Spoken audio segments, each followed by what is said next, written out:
Hello friend, જય શ્રી કૃષ્ણ. મારી ચેનલમાં તમારું સ્વાગત છે. આજે આપણે બનાવશું ગુજરાતી ખાટી મીઠી કઢી. તો ચાલો બનાવીએ.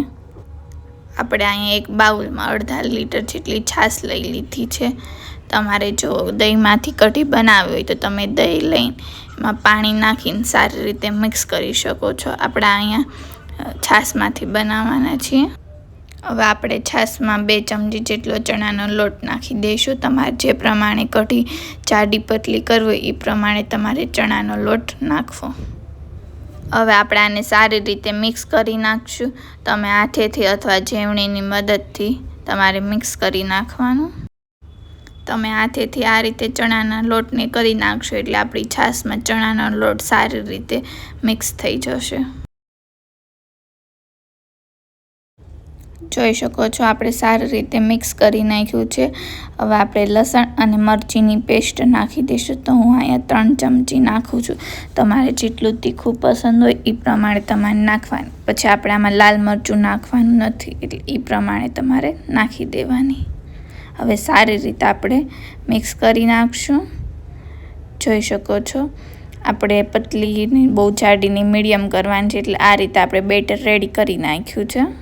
જો તમને બેટર જાડું લાગે તો તમારે આમાં થોડુંક પાણી ઉમેરી દેવું. આપણે એક કઢાઈ લઈ લીધી છે. એમાં જે કઢીનું બેટર રેડી કર્યું છે એ આપણે નાખી દઈશું.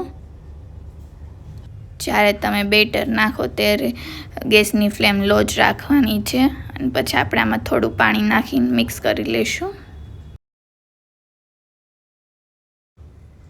હવે આપણે કઢીને ઉકળવા દઈશું. આપણે જેમ કઢીને વધારે ઉકળવા દઈશું એમ આપણી કઢી એકદમ મસ્ત બનશે. તમે જોઈ શકો છો આપણે 2-3 મિનિટ સુધી કઢીને ઉકળવા દીધી હતી.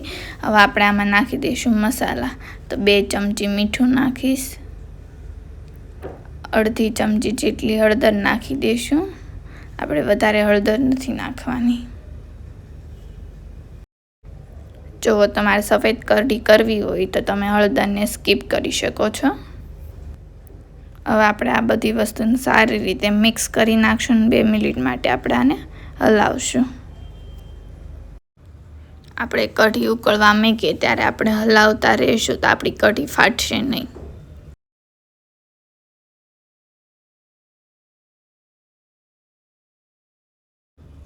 હવે આપણે આમાં નાખી દઈશું 2 ચમચી જેટલો ગોળ.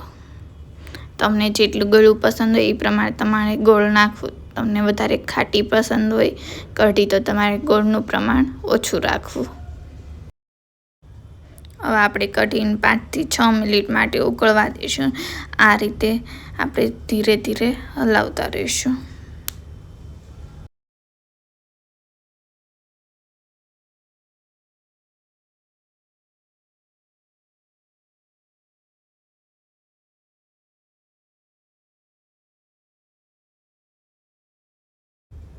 પાંચ 6 મિનિટ થઈ ગઈ છે અને આ રીતે આપણી કઢી ઉકળી ગઈ છે. હવે આપણે કઢીમાં નાખવા માટે આપણે વઘાર કરી નાખશું.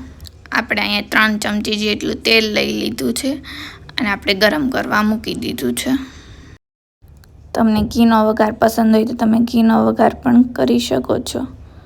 જોઈ શકો છો અહીંયા આપણું તેલ ગરમ થઈ ગયું છે. હવે આપણે આમાં નાખી દઈશું 1 ચમચી હિંગ.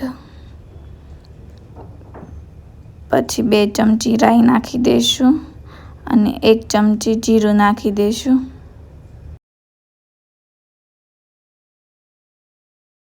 પછી આપણે 1 સૂકું લાલ મરચું અને તમાલપત્ર નાખી દઈશું અને થોડા લીમડાના પાન નાખી દઈશું.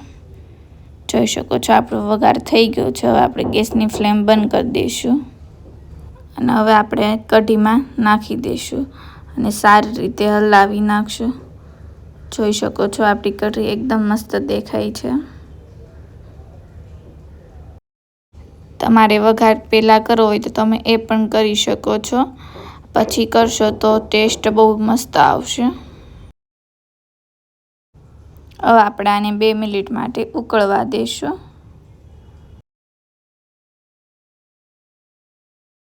આપણે કઢીને 2 મિનિટ માટે ઉકળવા દીધી હતી. તો હવે આપણી કઢી રેડી થઈ ગઈ છે. હવે આપણે આમાં નાખી દઈશું ધાણા.